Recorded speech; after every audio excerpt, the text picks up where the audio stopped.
अजी सोते रहोगे क्या? उठो भी। अरे उठ जाओ, जंगल से लकड़ियाँ काटनी है, बैठे रहोगे क्या? अरे भाग्यवान, क्या तूने चिक चिक लगा रखा है सुबह सुबह? बताओ, थोड़ा आराम भी नहीं करने दे रही है। बाहर बारिश हो रही है, बारिश में लकड़ियाँ काटने जाऊंगा मैं। कुछ सोचा है तुमने? अरे खूब सोचा है। लकड़ियाँ नहीं काटोगे तो खाओगे क्या? चुपचाप चले जाओ और जाकर लकड़ियाँ काट कर लाओ। सुबह सुबह कालू कौवे से मोहिनी कौवी बहस कर रही थी। अच्छा, जा रहा हूँ। कालू कौवा आखिरकार वहाँ से कुल्हाड़ी लेकर निकल पड़ता है जंगल के लिए। अरे क्या करूँ, किस्मत ही फूटी हुई है, आखिरकार जंगल आना ही पड़ा है। तभी उसे टीकू बत्तख दिखता है। अरे टीकू, तू भी आज जंगल आया है? हाँ, मैं भी जंगल आया हूँ, लकड़ियाँ काटने आया हूँ। अच्छा, लेकिन तूने ये धंधा कब से शुरू कर दिया? अरे करना पड़ा है, क्या करूँ, नुकसान बहुत हो रहा है बिजनेस में, कुछ नए नए काम ढूंढ रहा हूँ। और ये तेरा नौकर कैसा है? ठीक हो? कोई काम है क्या? अरे मुझे तुझसे क्या काम होगा, तेरा मालिक ही तुझे काम देगा। मैं चला लकड़ियाँ काटने। अरे कभी कभी नेक काम भी कर लिया करो। अरे मैं तो नेक काम करता ही हूँ। अपने मालिक से पूछ, उसने कभी नेक काम किया है या नहीं? मालिक, आपने किया है? अरे हाँ, किया है। वो बूढ़ा चील धीरे धीरे जा रहा था, मैंने उसके पीछे कुत्ता लगा दिया था, जल्दी पहुँच गया। ये ले, देखा तेरे मालिक ने कौन सा नेक काम किया है। अब मुझे जाने दे, तुम दोनों निखट्टू के चक्कर में मैं भी लकड़ी नहीं काट पाऊंगा। कालू कौवा जंगल में अंदर चला जाता है और लकड़ी काटने के लिए जैसे ही कुल्हाड़ी उठाता है, वैसे ही पेड़ से आवाज आती है। ठहरो, मेरे ऊपर कुल्हाड़ी मत चलाओ। अरे ये कौन बोला? ये तो लगता है पेड़ बोल रहा है।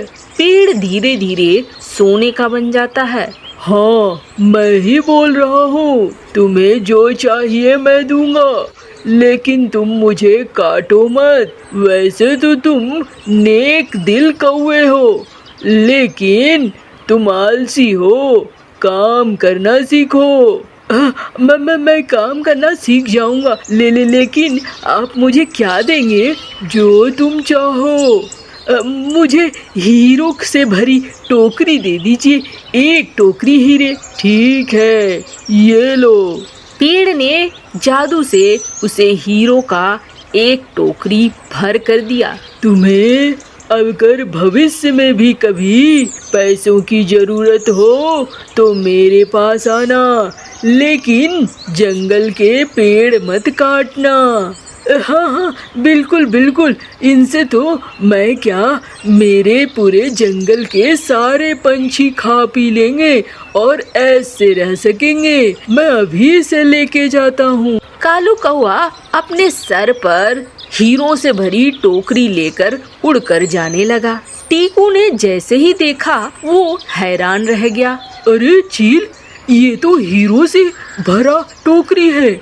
हाँ मालिक, ये हीरो से ही भरा हुआ है। इसे हीरे कहाँ से मिले मालिक? अरे मुझे लगता है जंगल में कोई जादुई पेड़ है, जिस पेड़ का ये हीरे लेकर जा रहा है। हमें भी ढूंढना होगा। चलो चील, ढूंढते हैं। टीकू और चील जंगल में ढूंढने लगते हैं।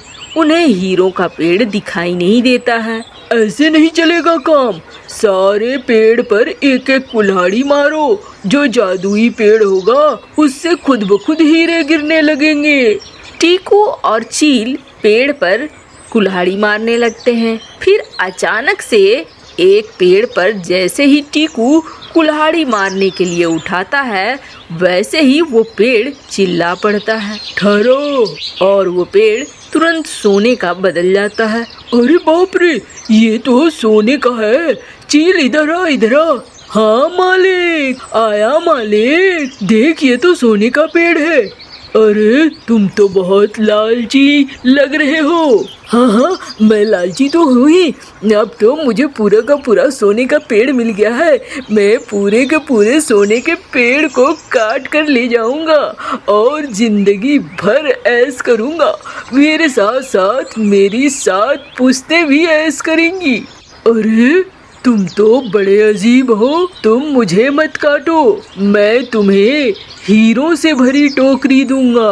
अच्छा, हीरो से भरी टोकरी दोगे ना? हाँ हाँ, सोने से भी ज्यादा कीमती हीरो से भरी टोकरी, ये लो। कह के जादुई पेड़ टीकू के सामने भी हीरो से भरी एक टोकरी रख देता है। अरे वाह वाह, चलो चील, इसे लेकर घर चलते हैं।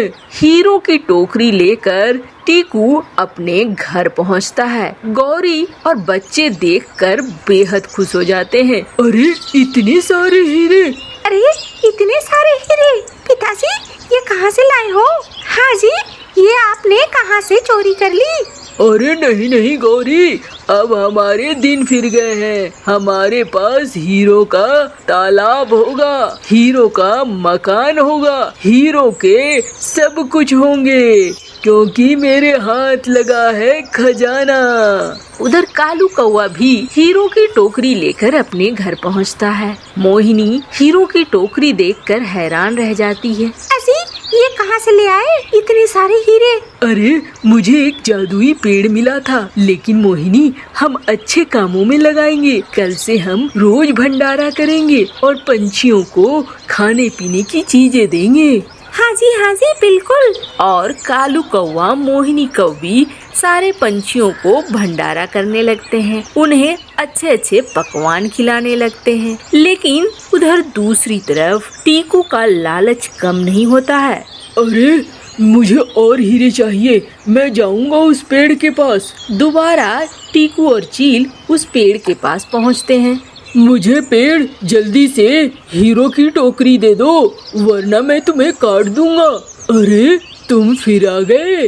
अच्छा, ये लो हीरो की टोकरी, लेकिन इस बार मैं एक नहीं 2 दूंगा।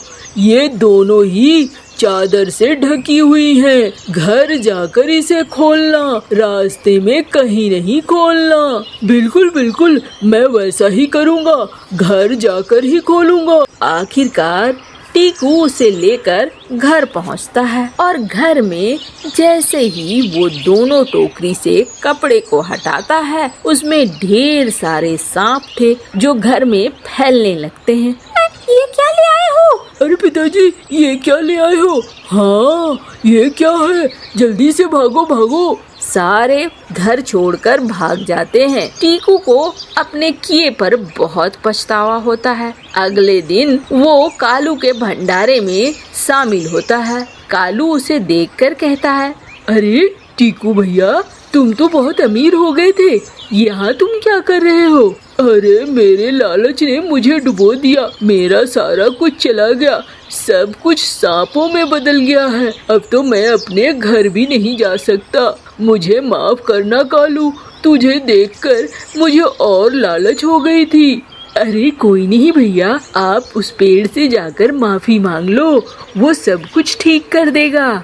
टीकू अपने पूरे परिवार के साथ उस पेड़ के सामने जाता है और माफी मांगता है। ठीक है, जाओ, लेकिन अब तुम्हें हीरे नहीं मिलेंगे। जो भी तुम्हें करना है मेहनत से करना है। जाओ, मैं तुम्हारे घर को वापस वैसा ही बना देता हूँ। और जादुई पेड़ टीकू के घर को वापस से वैसा ही बना देता है। टीकू फिर से जंगल से लकड़ियाँ काटने में लग जाता है।